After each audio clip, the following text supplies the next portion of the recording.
BX1 +. L'édito Fabrice Grosfilet. Alors d'abord un petit mea culpa, puisque dans l'édito d'hier, je sous-entendais que le Covid Safety Kit généralisé se heurterait probablement au refus du gouvernement flamand.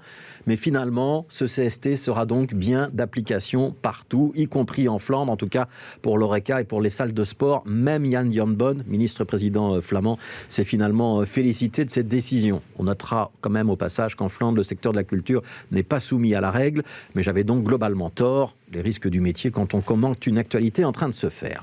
Ce Covid Safety Kit qui s'étend donc à la Flandre, c'est une bonne nouvelle pour les francophones et les Bruxellois. Une bonne nouvelle surtout pour les professionnels du sport, des restaurants, des cafés, parce qu'il était finalement devenu évident depuis quelques jours qu'une sorte de tourisme du pass sanitaire, d'exode intéressé s'était mis en place et que certains clients avaient pris l'habitude de faire quelques centaines de mètres de plus pour aller boire un verre, partager un repas, pratiquer une séance de cardio ou de muscu en périphérie de Bruxelles. Et pour tous ces professionnels, cet effet frontière, ce débordement va donc appartenir rapidement au passé. Alors on verra s'ils retrouvent ou pas leur chiffre d'affaires initial, mais c'est sûr que éviter le CST va vraiment devenir difficile à l'avenir, à condition bien sûr que tout le monde joue le jeu.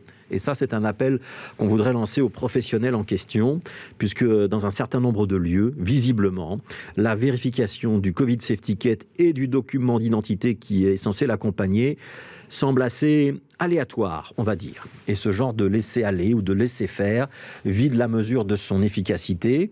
C'est négatif sur le plan sanitaire. Et surtout, ça crée une forme de concurrence déloyale interne à ces secteurs entre ceux qui appliquent les mesures et qui risquent d'être désavantagés au final et ceux qui ont un peu moins le sens des responsabilités, qui font juste semblant de les appliquer ou même parfois pas. Le sens civique, on l'a ou on l'a pas. Pour ceux qui ne l'ont pas, il reste donc les amendes et une menace qu'on ne doit quand même pas prendre à la légère. C'est celle de devoir refermer certains secteurs si les hôpitaux, bruxellois notamment, venaient à nouveau à être saturés.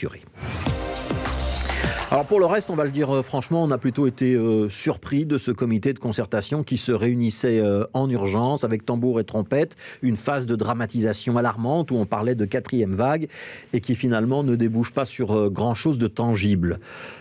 En tout cas, pour les francophones. Alors tant mieux, ça veut dire que la situation n'est pas aussi critique que certaines déclarations préparatoires le laissaient entendre.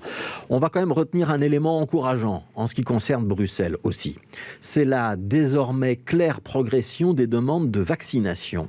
Hier, on a enfin atteint le seuil des 70 Bruxellois âgés de 18 ans ou plus, ayant reçu leur première dose. On va dire enfin, parce qu'on est très en retard à Bruxelles sur la Flandre et la Wallonie, et que ce chiffre de 70%, c'est celui qui avait été indiqué au début de la pandémie, pour espérer atteindre l'immunité de groupe.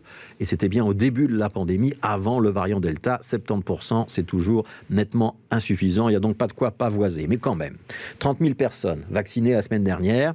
Il faut se rappeler que les autorités bruxelloises s'étaient elles-mêmes fixé un objectif de 16 000 vaccins hebdomadaires pour le mois de septembre, chiffre qu'elles n'avaient jamais atteinte. Là, du coup, on l'a doublé. Et dans les centres de vaccination, on voit de plus en plus de jeunes, notamment, s'inscrire.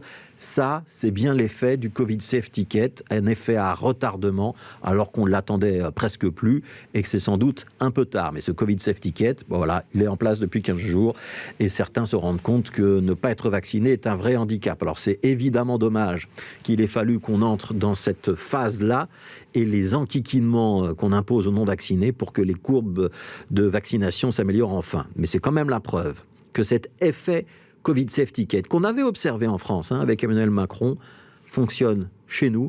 C'est un petit démenti, un certain nombre d'experts qui n'y croyaient pas.